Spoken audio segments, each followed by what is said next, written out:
Focus. Ideate. Innovate. Enable.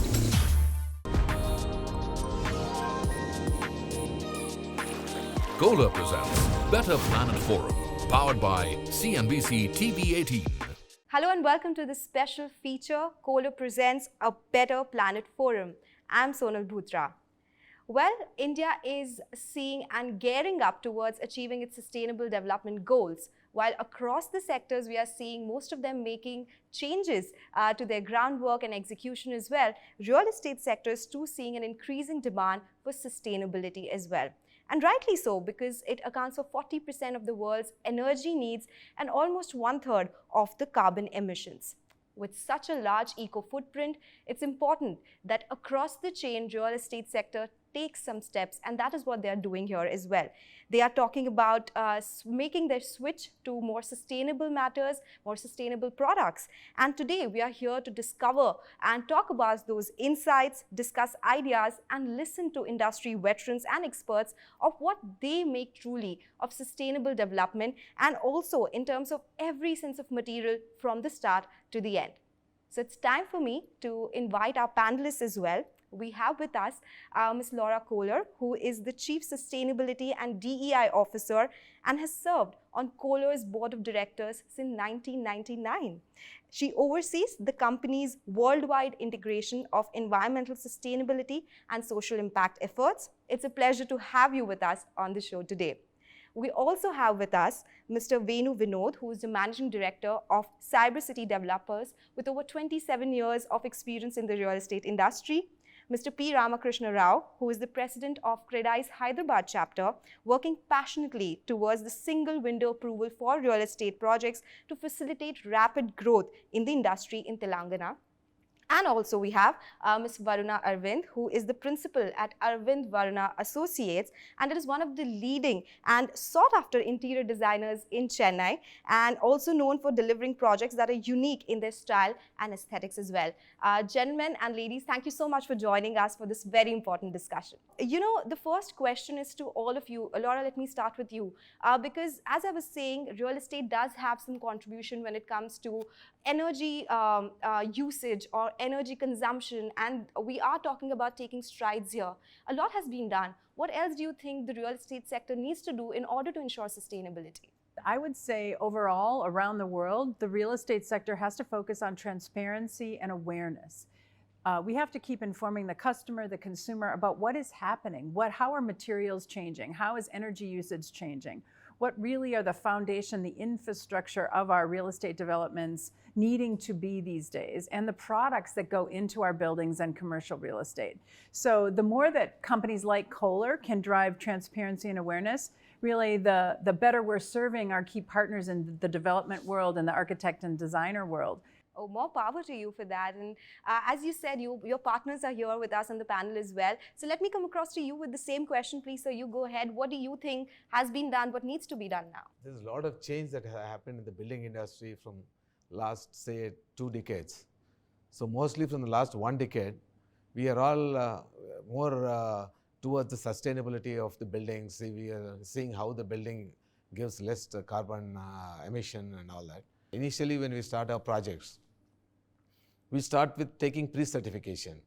So once the project is complete, we go in for post-certification. That means whatever we have promised before starting construction. So after the construction is done, there is an audit done, and they will all look at how the buildings were built. So this definitely gives a lot of change from the earlier days to now. Okay. So a lot has been done, of course, and a lot can be done. Mr. Rao, let me come to you. Given the awareness created in the country and across the globe in general about the environmental concerns, both the developers and the buyers or the occupiers of the office spaces are also greatly sensitive about the sustainable buildings. So unless there is a demand, however, we are aware that this is the need of the hour, we need to construct and develop the sustainable buildings. Again, the demand side is also important. In general, there is considerable awareness in the society to get into these buildings. that's a very good start actually. So hopefully the government of India is committed 2070 is net zero. I think we need not wait till for the next 50 years or so. It should be next 30-35 years we should be able to reach that goal. So having said that, there are challenges because of the availability of the product and the sensitivities about the cost involved in developing these kind of buildings. Those needs to be addressed. Ms. Laura, let me come to you again, because you did tell us that there is an ESG report. Kohler has this big sustainability plan, net zero as well. Can you tell us how are you ensuring this? You are a leading brand in sanitary ware as well. How are you committed to the cause? What have you seen or made changes in your strategy? Well, we're 150 years old this year. It's actually our anniversary year. Congratulations. Thank you, thank you, thank you. In 2014, we declared Net Zero 35 was our goal across GHG, water, and waste. We have been working very steadily across these many years to get to 2035 net zero. And I think that strategy hasn't changed. So companies like Kohler are taking environmental sustainability very seriously. We're embedding it into everything that we do. And then we're informing and educating our partners that they can depend on us, right, to deliver sustainable product, but also to operate in the countries around the world in a very environmentally sustainable way. It's always about collaboration, right? So that takes me to the question about greenhousing. We are talking about developers taking that step, but what do you think will fast track the shift towards greenhousing? We are now educating all our friends, colleagues in the building industry that they have to adopt so many things that we give very less waste output from our buildings. See, now we have water treatment plants, sewage treatment plants, and the waste converters. So whatever comes inside our building, we are saying that everything is converted and it's good for the nature that we give it out. So most of our existing projects, we have that, and we are also asking our other colleague builders.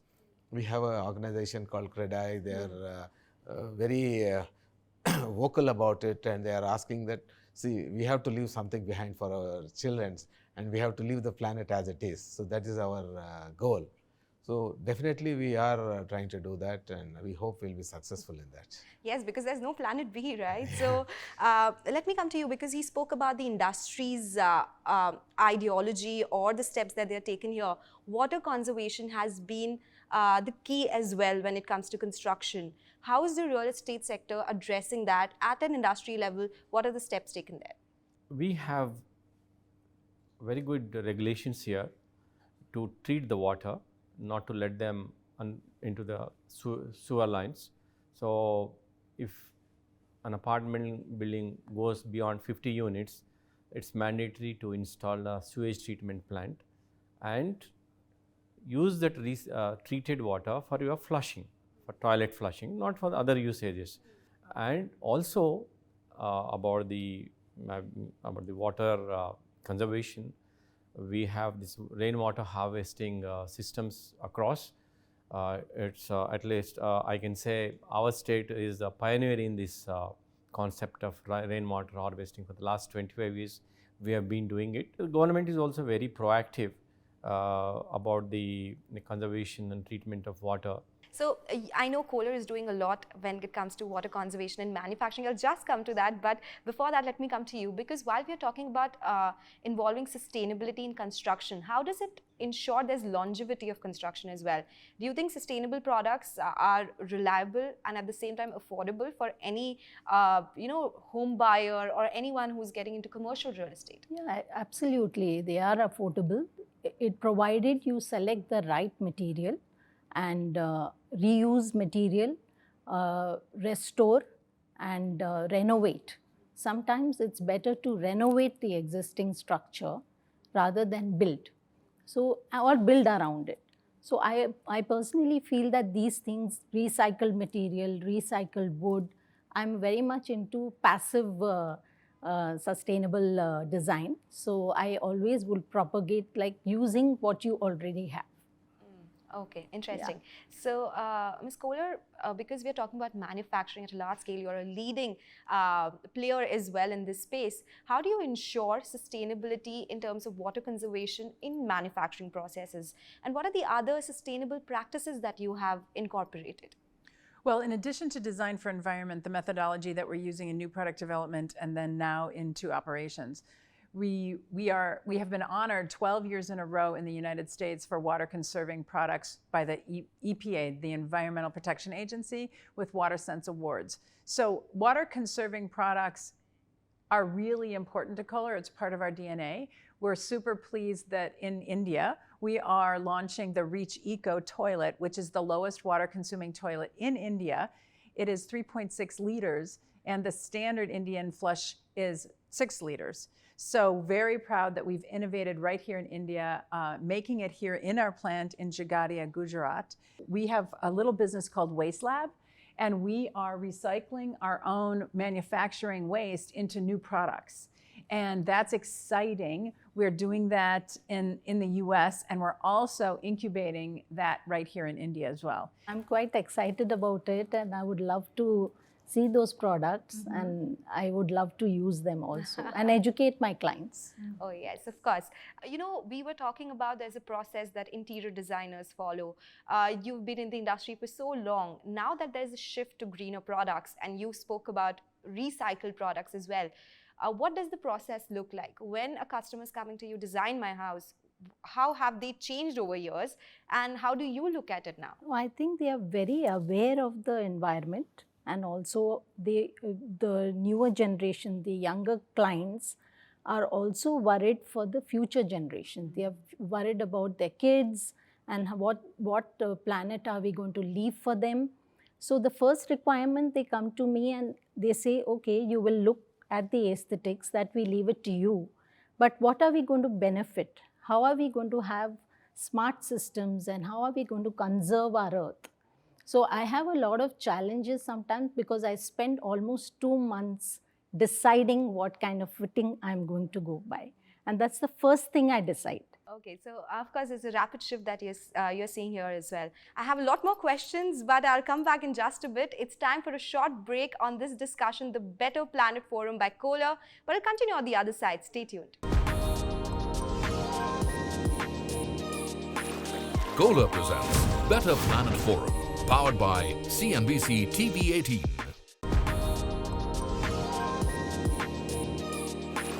Kohler presents Better Planet Forum, powered by CNBC TV18. Welcome back to this special feature. Kohler presents the Better Planet Forum, and we are in conversation with our panelists. We are discussing everything about sustainability around real estate. Ms. Kohler, you briefly mentioned your project Waste Lab. That is something that you're focusing on. Can you tell us more about it? It is providing, or it is ensuring, equitable access to water. And it is also talking about cleaner water, sanitation, hygiene, all in place. Can you tell us more? So Waste Lab has been around for almost 10 years, and it really started through an incubation process called Innovation for Good, where our associates wanted to come together and figure out how to repurpose, recycle waste product from manufacturing. That is becoming a very hot commercial product right now. Then we also have WASH, water sanitation and hygiene projects around the world in some of our most water deficited areas. So what we believe is that if in manufacturing processes, if we're taking water from an environment where our manufacturing is, we need to make sure that we're doing minimal water pull and also replacing or replenishing water into that watershed. So we want to practice what we preach and not only create water conserving products, but also replenish water back into the watershed.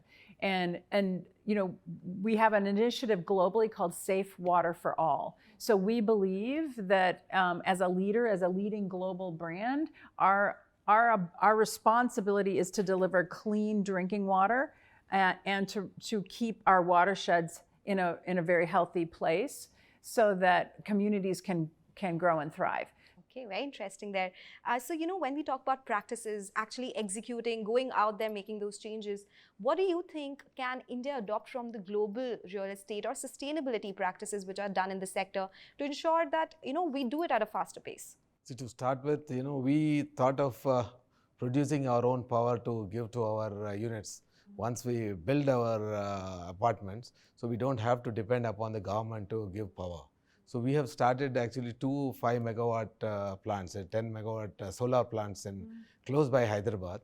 But due to some government regulations, we are not able to directly use that product with us. So we supply that power to the government, and we consume here all our customers who buy our apartments. So we thought that we should produce our own power, so that this comes from solar energy, and it doesn't give any other problem to the planet.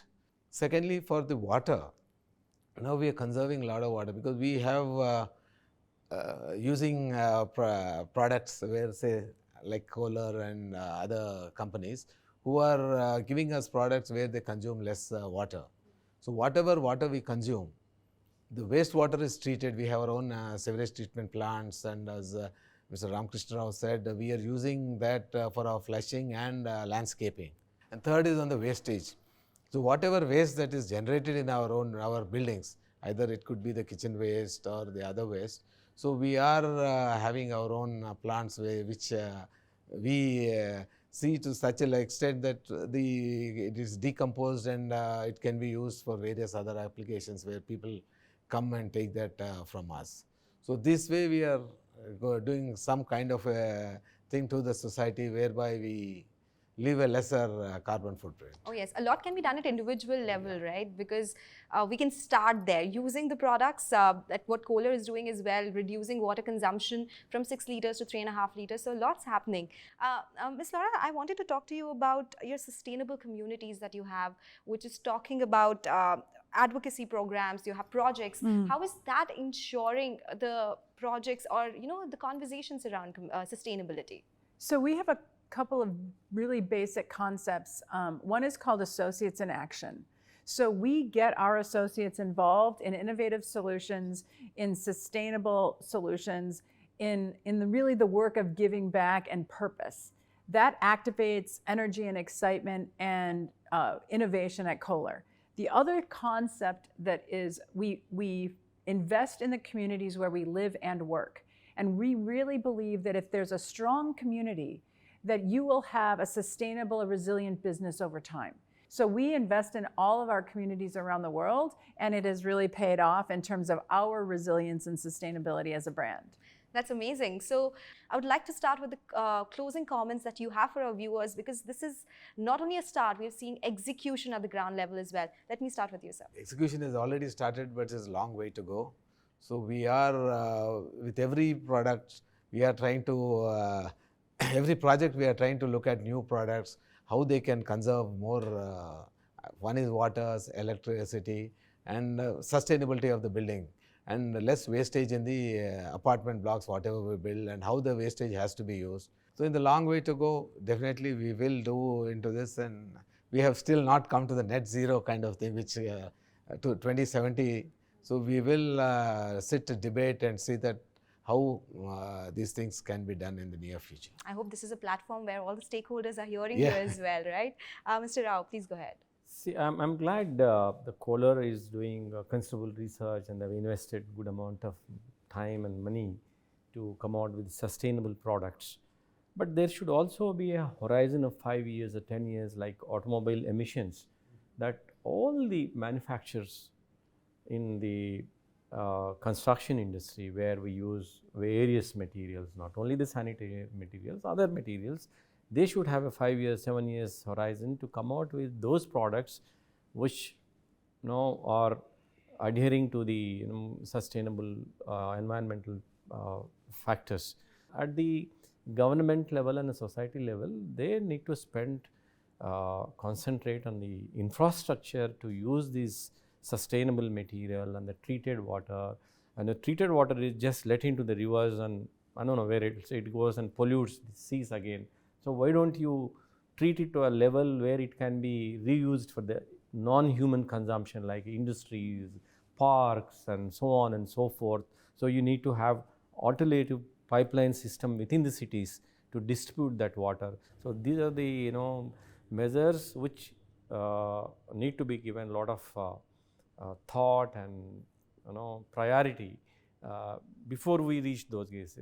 It's not a date which we reach 2070 unless we adopt and follow these methods. So that's infrastructure is the need of the hour. Oh, it is. Yeah, Ms. Varuna, are you ensuring that, or are you seeing those No, trends? I agree with both of them, but I still am again stating that I always like conservation and restoration and using recycled material and also using waste. So if we can bring out products or even in the sanitary industry where we use waste products to bring out sanitary ware or fittings or the technology, it would be a great thing which would conserve and keep our environment sustainable. Okay, Yeah. interesting. Yes, that's important as well. Ms. Laura, I have to come to you for your comments. Well, we have a philosophy called believing in better. Hmm. Better planet, better communities, and better lives. And we truly align our work against those three pillars. And I think what you heard today is it takes all of us. There's not one person, one business on this panel that is not interdependent. So how can we engage everyone in this opportunity to really think about the future differently and think about reuse, recycle, new energy solutions, water consumption, water reuse. All these areas rely on us to collaborate and every person to do their part. So I would say, how can we all engage in believing in better and really deliver a better future for this planet? And this is the Better Planet Forum, right? That is what the idea of this conversation is. Thank you so much, all of you, for joining us today. It has been a very interesting discussion and important insights from all of you as well. So it was a pleasure having all of you on the show today. And with that, it's a wrap on this edition of Kohler Presents A Better Planet Forum. Kohler presents Better Planet Forum, powered by CNBC TV 18.